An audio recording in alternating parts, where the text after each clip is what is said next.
Okay, so child marriage, it was most definitely a practice until relatively recently. I mean, our Gandhiji is himself is a good example. Uh, was it a practice for a long period of time since ancient times? Yes or no? What is the rationale for marrying a child? Again, I'm coming at this with a modern sensibility, right? So I'm going to ask the questions in that manner. What was the rationale for marrying a child so young?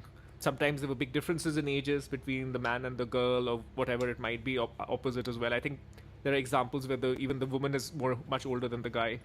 So give me a little bit of a primer, I just want to or ask perhaps a you, justification. I don't know. I want to ask you something before that. What is the rationale for getting married very late? I want to know that from you. Wouldn't there be a Or is there spectrum a between? sweet spot where you should get married? So let me put it this way, right? So there is a range, right? On one end of the spectrum, you have children under the age of 10, or say prepubescent or whatever, right? I'm going to start there. On the other hand, you have old people, right? Now, what do you mean by late? When the modern sensibility thinks of marriage, it thinks of somebody marrying in their 20s and 30s as the conventional age to get married. Then, if you get married later in life, 40s or 50s, that's late. And under 20s is early, and certainly under the age of 18 is child marriage. This would be the definition with which I would work with when I ask you the question about why child marriage. Okay, so all these ages are very interesting because perhaps there is some kind of consensus amongst people your age on this, but I doubt if there would be a consensus if you ask people across ages. Okay. If you ask my mother, for example, I don't think she'll say that 30 is a good age to get married. She would probably say somewhere around 20. I got married when I was 24.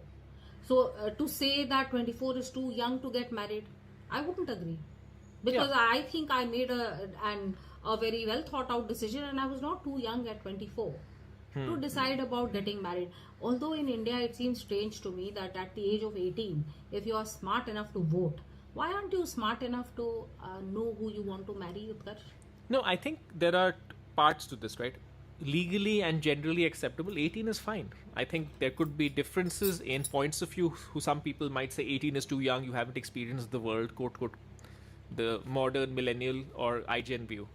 But 18 is perfectly acceptable. The question for me really is not about getting married at age 18. Why is age 10 acceptable? Is age 13 acceptable? It did happen. So why? That is, I think that's where, I mean, I think there is an entire topic which you're touching on, which I think is perfect and correct. That some people, especially the younger generation, think you should get married a little bit older. Older generation think you get married a little bit younger. But I think generally all ages that we're talking about for both of these arguments are over the age of 18, or whatever is the legal age in most countries. The question that I have is more on under the legal age, today's context of legal age. Okay, so the Shastras, and especially if we start with Shruti, here I must explain Shruti and Smriti. So there are two kinds of laws that are given to Hindus. One is via Shruti, one is via Smriti. What is Shruti? Shruti is Vedic and Upanishadic thought. That is that which is heard. Okay. And that which is heard has a timeless value. It does not change. Shruti does not change. The other is Smriti. Smriti is what you have learnt. That Smriti is something which changes according to the situation and the context and the desh and the kal. So Smriti is, for example, the laws around Hindu marriage or Hindu inheritance, all of it. There were different Smriti lawgivers who said many different things about marriage, inheritance, or contract laws, all kinds of laws. These changed according with time, but the Shrutis do not change.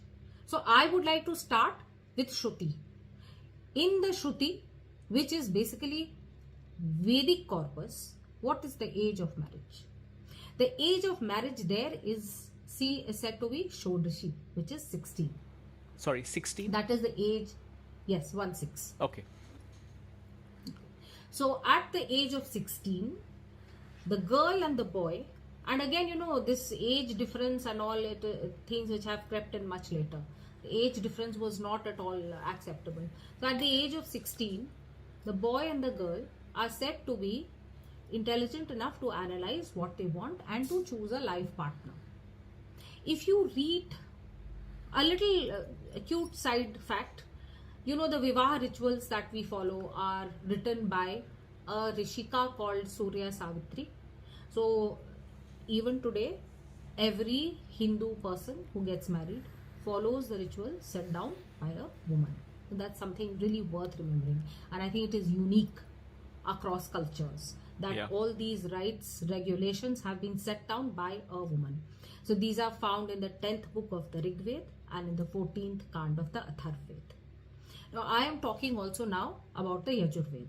The Yajurveda has many books which focus on the issues of marriage and the issues of what girls should do. It's like a kind of blueprint of how young women, what they should do. Now in that, the idea is that girls and boys should be educated. After they finish their education around the age of 16, then they should look for somebody to marry.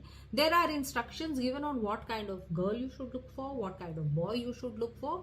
So these are in the sense of, setting down qualities. You should look for these qualities and those qualities. And women especially are exhorted to marry someone who is equal to them in qualities.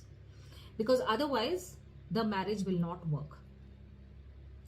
So if we start with an age of 16, which is set down in Shruti, what happens across the ages when we have seen to an extent the falling down of the age of marriage.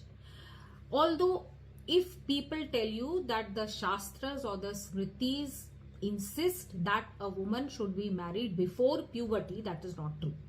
There are many different Smritis given by different lawgivers, and there are different opinions on that.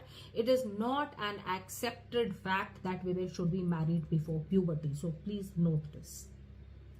Now, what happened according to one particular theory is that the Vedic corpus started increasing.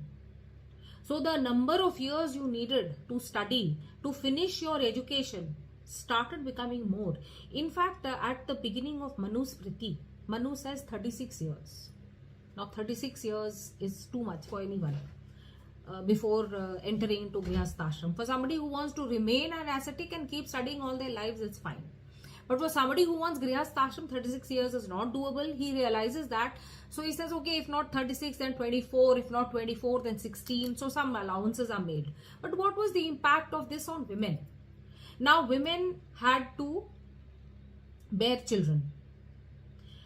Again, we are harking back to a different age when it was more normal, more acceptable, and perhaps healthier for women to have children at a younger age. 3000 years ago, the dangers of childbirth at the first child at the age of 36 or at the age of 32 or 40 would be amazing. As it is, childbirth was dangerous. Yeah. So to recover from childbirth, the girl had to be young, vigorous and healthy. So this is a particular theory of someone who's called A.S. Altekar. He's done a lot of research on women. So he says that because of this, the idea of the education of women kind of started falling off. Very soon they started saying no need to have the Upanayan. You know that the Upanayan is the marker of the start of education. So no need to have the Upanayan for women. When they get married, it's understood that it is kind of like an Upanayan and their husband can become their guru and he can teach them whatever. So again, the Vedic age, as we have discussed in the last podcast, we don't want to give a real exact time to it, but say thousands of years ago. So if we reach the time around the turn of the first millennium, we can see that the age is falling down. And perhaps the idea of this too much education interfering with childbirth had something to do with it. Although this was not a universal practice. So if you look at stories or texts which have come down to us, which are of the first millennium or the second millennium, there are ample number of women who grow up, who are even in their 20s and then who decide who to marry. So, for example, I wanted to refer to another great love story and I didn't have the chance to. I will tell you now. Savitri and Satyavan. Have you heard of Savitri? So there's a term called Sati Savitri. Have Yes. you heard that? I've heard the Which term. is the ideal wife. Yeah. Yeah. So that is, the ideal wife. So Savitri was the daughter of the king of Madra. And she was an amazing, beautiful, accomplished lady. When she grew up and she was in her 20s, it was not easy to find a husband for her. So her father told her, take a whole retinue of soldiers and a small court of advisors and just go out into the world and look for somebody for yourself. So obviously it's not a child who's doing this. This is a princess who is very much an adult, in control of herself, her destiny, and a whole retinue of soldiers and courtiers, and she's traveling the entire world, so to speak, to look for a partner. She finds this partner in someone called Satyavan, who is somebody who is a dispossessed prince. He lives in the jungle with his blind parents, and he's a woodcutter, and he sells wood for his jivika. So then she chooses him. She comes back and tells her father. Her father does not agree, but she insists. Her father does not agree because sage Narad is there and he says, this man is going to die in a year, so better for your daughter not to marry him. But the daughter is absolutely adamant. Does this sound like the action of a child to you? It doesn't to me. And the father also agrees, and then they get married. Of course, it is a story which all of us know about how she brings him back from the clutches of Yam. She gets his kingdom back for him. They live happily. Her father-in-law also gets his sight back. They have a number of children and basically a happily ever after story. This is not something which could be done by a child. This is something which is done by a mature woman. Then, I can give so many examples from the Mahabharata, that is the Itihas, that is the story So I of think I'm Madhavi. clear on the on what is the described, but in actual practice, people were getting married below the age of 16, right? Even as much People as were 100 years getting ago. married. Yes, people were getting married below the age of 16. Although this whole thing about, below 10, that is a much later development. And below puberty, the point that you're making, that's a much, much later development. Huh. That happened after the disaster and violence and complete ruination of society by the Muslim invasion. There Okay. was large-scale abduction of women. Very, very large-scale abduction of women. Their induction as sex slaves, them being sold in auctions in India and outside. So there was devastation for women. So it was a security issue. I see. That when your daughter is a child, marry her off to someone who will take care of her security, because the security of women during the second millennium and around 9th 10th century, there was the attack against Hindu women was horrific. And if you read the descriptions of the way they were abducted, the way they were sexually enslaved and sold, it makes for terrifying reading. So this was a reaction to that. Watch the full episode on the VARC Indian History YouTube channel and podcast.